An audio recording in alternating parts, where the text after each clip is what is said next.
Continúo. Digan, esto traduciría como: digan a los apresurados de corazón, sean fuertes, serán débiles de corazón. De pronto se refiere a los angustiados. Sean fuertes, no teman.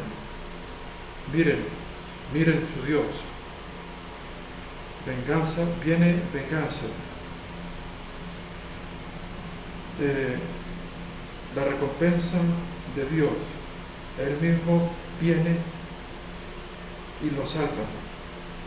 Fíjense que esta es la promesa que se le está dando a la nación de Israel, que sabemos que se refiere a la segunda venida, cuando la nación de Israel esté bajo la tribulación o la semana 70 de Daniel. Así se le denomina el periodo. Ahora leamos el verso 5. Luego, fíjense lo que dice acá: luego abiertos son los ojos de los ciegos y los oídos de los sordos no se detienen. Luego salten como un ciervo. Algo que quiero aclarar, y es que en esta traducción literal a veces no es muy armónico el significado, no solo porque lo estoy traduciendo, sino porque es como en las Biblias interlineales, en que al traducir palabra por palabra de pronto no se armoniza mucho o no es muy armónico al oído, pero lo interesante es que nos dan las palabras literales en que viene el texto original. Entonces, por ejemplo, acá dice exactamente, voy a tratar de ser bien exacto, que de pronto me he equivocado, dice así en el 6: luego salten como, dice acá, salta como un ciervo el paralítico y canta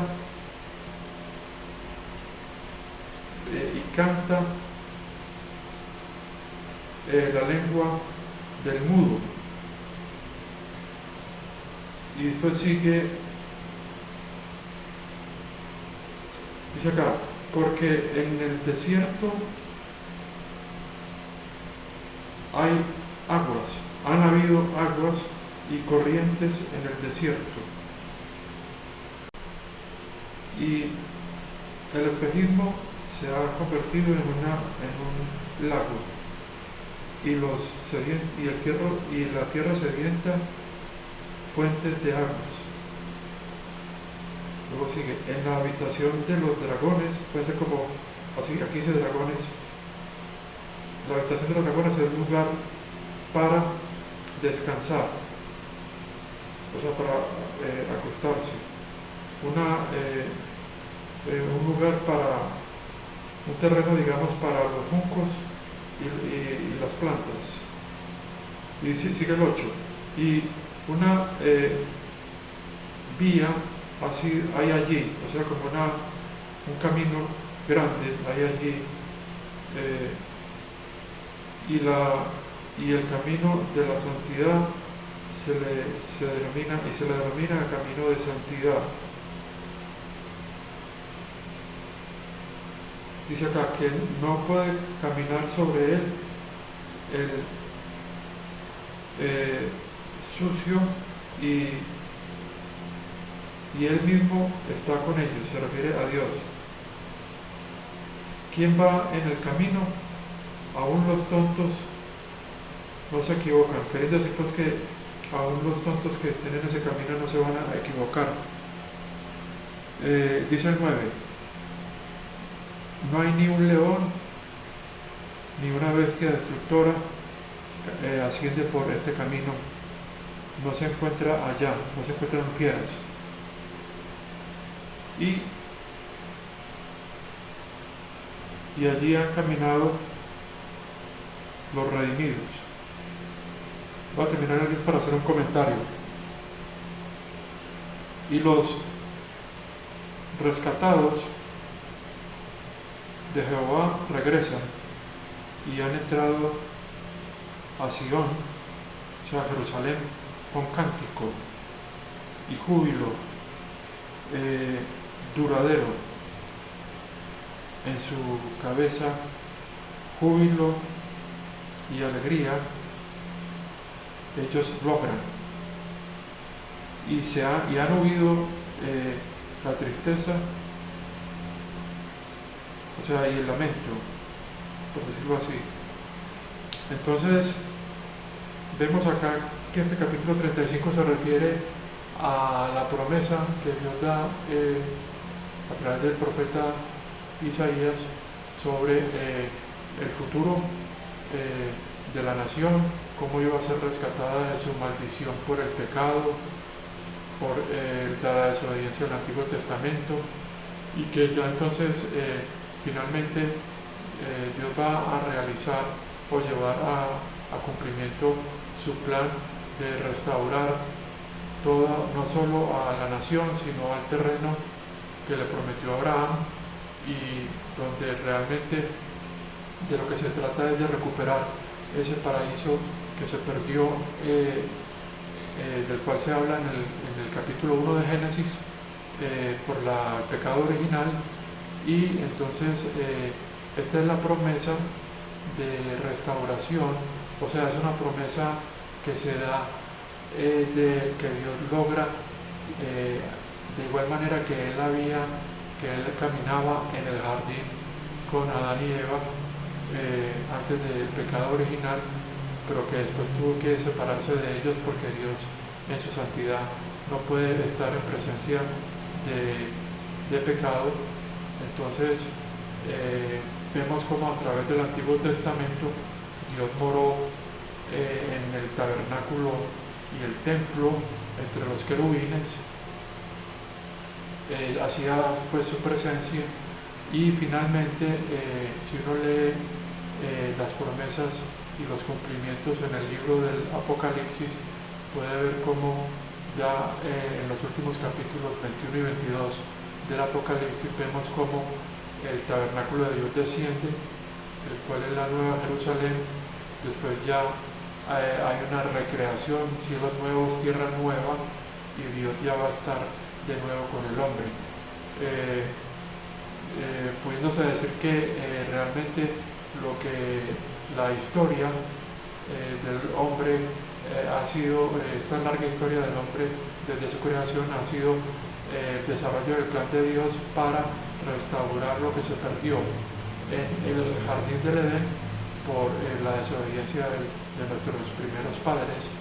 Y entonces escogí este capítulo relacionándolo con el capítulo 3 del libro de los Hechos, porque allí lo que se debe ver, más que en sí el milagro en particular, el cual servía de señal para demostrarle a la gente de que el mensaje era válido, el cual era el Evangelio del Reino. Recordemos que nuestro Señor Jesucristo decía que los que creían en ese mensaje lo iban a acompañar signos, como era el de tomar serpientes sin ser y poder ser picados sin morir, tomar cosas venenosas, de hablar en lenguas, etcétera, de hacer sanaciones. Y más que todo, estas señales no solo eran para dar testimonio de la validez del mensaje del Evangelio, sino porque realmente eran como adelantos de los poderes que van a venir cuando realmente el Espíritu Santo se ha derramado sobre toda la nación y la tierra en la cual que se le prometió a que se le prometió a Abraham, y también va a ser finalmente una restauración de toda la tierra a su condición original. Entonces vemos por ejemplo en Hebreos 6 cómo se habla de que los creyentes habían saboreado algunos de los poderes del mundo venidero, refiriéndose a esto, o sea, de la próxima dispensación que va a ser el milenio, del cual estaba siendo anunciado en el libro de los Hechos, porque de haber la nación, si la nación hubiese aceptado ese mensaje, realmente los últimos días se habrían cumplido y ya desde ese momento se habría dado inicio a esa restauración y a ese reino prometido en las Escrituras.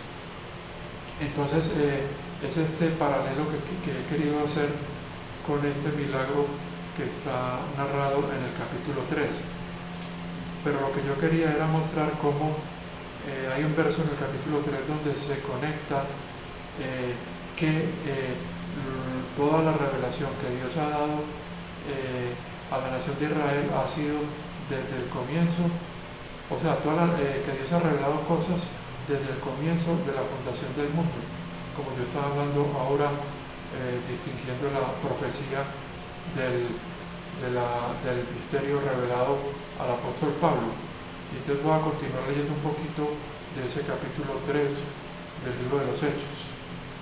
Iba leyendo cuando Pedro le dice al cojo que se levante, el cual había estado paralítico desde el nacimiento, y lo relacioné con el capítulo 35 de Isaías, en el cual se hacían promesas de cómo iban a ser las transformaciones, milagros, transformación de la tierra de Israel, gracias a ese derramamiento del Espíritu Santo que Dios proyecta hacer y proyectaba hacer sobre toda la nación. Naturalmente se dieron algunas muestras de este poder en la Iglesia de Dios, digamos que quienes iban creyendo en este Evangelio del Reino, y entonces ellos hablaban en lenguas, tenían don de sanación, don de profecía, de ciencia, y entonces, pero esto era todo relacionado con la nación de Israel y las promesas que Dios hizo a la nación durante el Antiguo Testamento. Hay otros libros como por ejemplo, otros capítulos de Isaías como el capítulo 2, el 60 y el 61, también el 11, donde se habla de esta transformación o de esta restauración que va a tener la nación de Israel en el momento en que se inicie el pacto, digamos el nuevo pacto, una vez después de la segunda venida de nuestro Señor Jesucristo. Entonces, continúo acá, creo que iba en el 7. El 8, y saltando, él se paró, estaba caminando y entró con ellos al templo. Entonces ellos sabían, como esto es una traducción literal, voy a tratar de darle sentido sin modificarla mucho. Ellos sabían o estaban sabiendo que, digamos los que estaban en el templo, que este era quien, debido a una bondad, esperando una bondad, se sentaba en la puerta, la hermosa, o la puerta hermosa del templo, y ellos estaban llenos con asombro y maravilla por lo que había ocurrido a él. Dice el 11, y ante el hombre,